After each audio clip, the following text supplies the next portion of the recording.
Alright, today we're going to be showing how to use FM radio or any other factory source while you have the VLine displaying on the screen.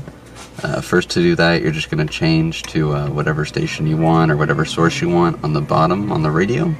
You see it pops up on the screen, but we still keep the VLine up.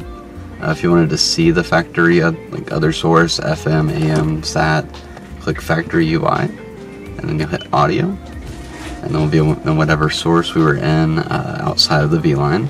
And then to get back to the VLine, you'll just press the disk button again.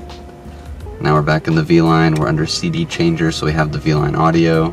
And again, if you wanted to go back to FM, AM, SAT, you just press that button and it'll change over while you have the VLine screen up. Alright, so we're going to show you how to use the climate controls that are built into the actual radio and screen on this Lex 4 vehicle. To do that, you'll just hit Climate. We'll be over in the factory climate here. You can make any adjustments you want. Like this. We're going to turn those back off for now. And then from there, you can just hit Audio again, and it'll bring you back to the VLine.